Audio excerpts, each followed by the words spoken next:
जय भोले की हर हर महादेव बम बम भोले। आज मैं आपको सुख सागर दूसरे स्कंद का दूसरा अध्याय सुना रही हूँ। सुन। विष्णु चतुर्भुज रूप में चित धारणा युक्ति निर्भपति परीक्षित सो कही, सभी भांति से मुक्ति। प्रभु की पूर्ण दयालुता वर्ण भली प्रकार, सकल पदार्थ सृष्टि में है रचे भक्त हितकार। सुनिए। श्री सुखदेव जी ने कहा, हे राजन, ईश्वर चितवन का प्रथम यही मार्ग है। अपने मन को संसारिक वासनाओं से विरक्त कर लेवे तो मन परमात्मा में लग जाता है और तब फिर संसारी माया मोह दूर हो जाता है। ज्ञानी पुरुष सर्वथा अष्टपहर उसी के ध्यान में रहते हुए अन्य लौकिक व्यवहारों से तनिक भी प्रयोजन नहीं रखते हैं। गृहस्थियों ने घर पर ही सर्व आनंद मान रखा है, परंतु यही आनंद निर्जन वनों में भी मनुष्य प्राप्त कर सकता है, किंतु मन स्थिर होना चाहिए। यदि कहो कि वहाँ आनंद के लिए पलंग, तकिया, पंखा आदि साधन कहाँ है, तो उनके लिए पृथ्वी ही परम सैया है, हाथ की कोहनिया ही तकिया है, आकाश का तंबू सदैव तना ही रहता है, रात्रि का चंद्रमा और दिन का सूर्य दीपक की अलौकिक शोभा करता हुआ कभी धोखा नहीं देता। व्यंजन वायु सदैव दसों दिशाओं में बहती रहती है और वृत्ति ही अपनी बनीता है, जो साथ में दिन रात रहती है। कंद मूल फल आदि आहार मिल जाता है, वहाँ सरिताओं आदि का बहता हुआ निर्मल जल पीने के लिए मिलता है, हाथ ही पात्रों का कार्य कर देते हैं। इत्यादि सभी वस्तुएं परमेश्वर ने अपनी भक्ति के लिए पहले से ही उत्पन्न कर दी है, और जो आनंद इन वस्तुओं में मिलता है वह वास्तव में गृहस्थियों की उपयोगी वस्तुओं में नहीं मिलता। हे राजा परीक्षित, गृहस्थियों को निज प्रयोजन की वस्तुएं बड़ी कठिनता से प्राप्त होती है, किंतु अंतःकरण शुद्ध पुरुषों को वन में बिना परिश्रम ही सभी पदार्थ अनायास मिल जाते हैं। वन में जो परमेश्वर के ही आश्रम पर रहते हैं, उनकी भयंकर शेर, चीता, भालू आदि भी रक्षा करते हैं। हे राजन, मैं लोभवश यहाँ नहीं आया हूँ, किंतु नारद मुनि ने ही मेरे लिए यहाँ आने का आग्रह किया था। भगवत भजन से विमुख रहने वाले मनुष्य नरक में ही पड़ते रहते हैं और वैतरणी नदी में गोता खाते रहते हैं। मनुष्य को परमेश्वर का चिंतन करते हुए मन में संतोष रखना चाहिए। परमात्मा अपने भक्तों की सभी अभिलाषाओं को परिपूर्ण करता है। उन अनन्य भक्तों का योग क्षेम करता एक ईश्वर ही है, जो परमात्मा उत्पन्न करता है तो जीविका वृत्ति भी वही चलाएगा। इसका मनुष्य को विश्वास होना चाहिए।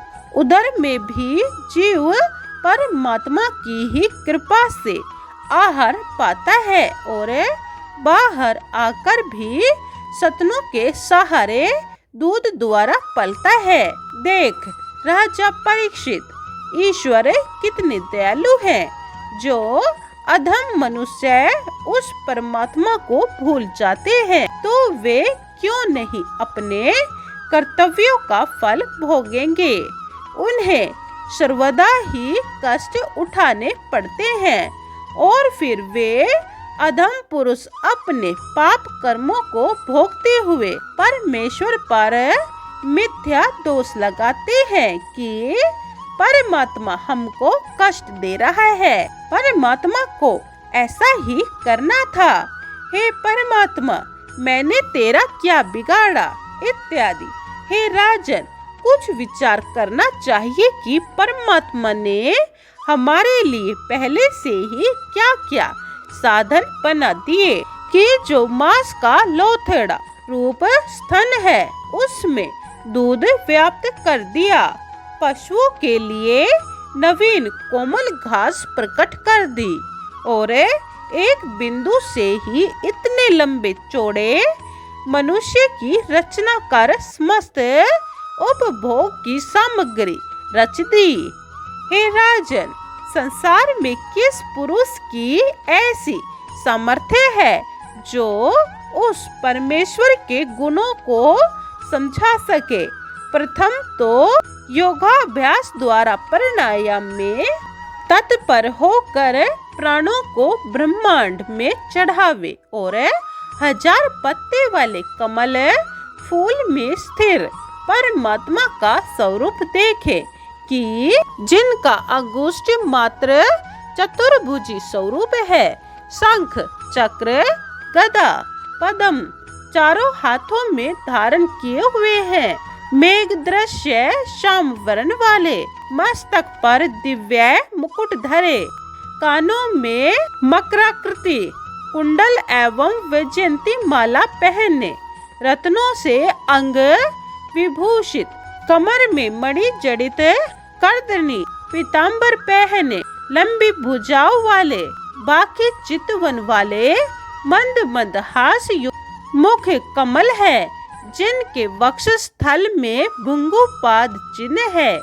ऐसे स्वरूप का ध्यान से दर्शन करें। प्राण के ब्रह्मांड फोड़कर निकलते ही जीव सूर्य मंडल में होता हुआ वैकुंठ लोक में चला जाता है और वह आवागमन के चक्कर से छूट जाता है और यज्ञ तप दान तीर्थ आदि सेवन करते हुए जो मनुष्य अपनी देह त्याग देते हैं वे चंद्रलोक में होते हुए वैकुंठ प्राप्त करते हैं और अपने अपने पुण्य क्षीण होने पर पुनः मृत्यु लोक में जन्म लेते हैं। मकर संक्रांति में मिथुन संक्रांति पर्यंत 6 महीने तक सूर्य उत्तरायण रहते हैं तथा कर्क संक्रांति से धनुष संक्रांति पर्यंत 6 महीने सूर्य दक्षिणायन रहते हैं। उत्तरायण देवताओं का दिन है तथा दक्षिणायन देवताओं की रात्रि है।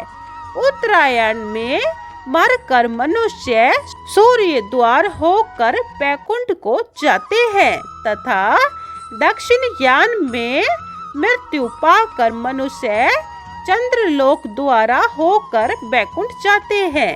यह स्पष्ट भेद बता दिया। हे राजन, बिना हरि भजन के जीव को 84 लाख योनियों में पुण्य पुण्य जन्म लेना पड़ता है।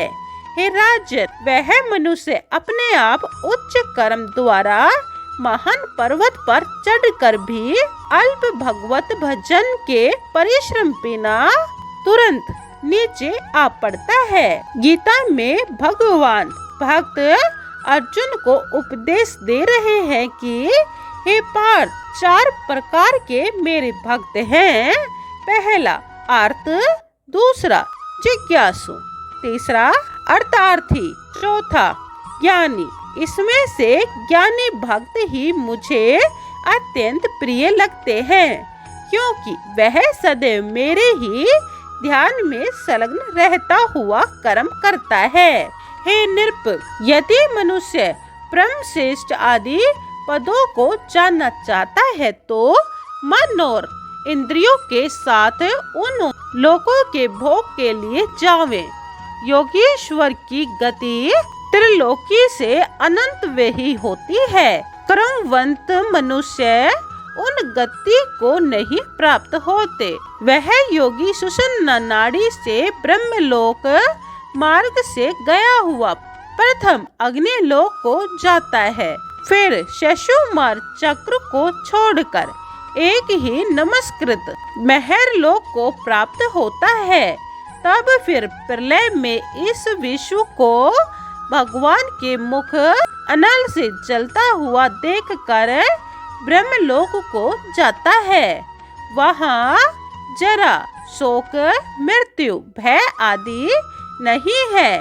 वहाँ ब्रह्मलोक में गए हुओं की 3 गति होती है। जो पुण्य कर्षण से गए हैं वे उनके पूर्ण अधिकारी होते हैं, और जो हिरण्यगर्भ से उपासना के बल से गए हैं वे ब्रह्मा जी के साथ मुक्त हो जाते हैं। और जो भगवत के उपासक हैं वे तो अपनी इच्छा से ब्रह्मांड को फोड़कर वैष्णव पद को प्राप्त कर लेते हैं। प्रस्तुत भक्त का ब्रह्मांड भेदन प्रकार कहते हैं। भक्त तो अपने सूक्ष्म देह को पृथ्वी से मिला देता है, फिर पृथ्वी रूप से जल को, जल से अग्नि को, उससे वायु, वायु से आकाश को पाता है। फिर घृण्य इंद्रियों से गंध, जिह्वा से रस, दृष्टि से रूप, त्वचा से स्पर्श, श्रोतेंद्रियों से शब्द, कर्मेंद्रियों से क्रिया प्राप्त करता है। इस प्रकार फिर योगी जन पंचभूत पद कर अहंकार को प्राप्त कर पुण्य है प्रधान तत्व को प्राप्त होता है। इस क्रम से अनंत में होता हुआ परमानंद को प्राप्त होता है और फिर अवतरण नहीं होता। हे नरदेव, तुम्हारे लिए शीघ्र मुक्ति तथा कर्म मुक्ति, यह दोनों ही वेदोक्त मार्ग द्वारा मैंने कही है, जिसे कि पहले भगवान विष्णु ने ब्रह्मा को बताया था। इस संसार में वासुदेव भक्ति के सिवाय और कोई अन्य कल्याण प्रद मार्ग नहीं है, क्योंकि ब्रह्मा जी ने वेदोक्त कर्म को विचार कर जैसे हरि में भक्ति हो वही निश्चय किया। भगवान हरि समस्त प्राणियों में जीवांतर्मिता बुद्धि आदि से लक्षित है।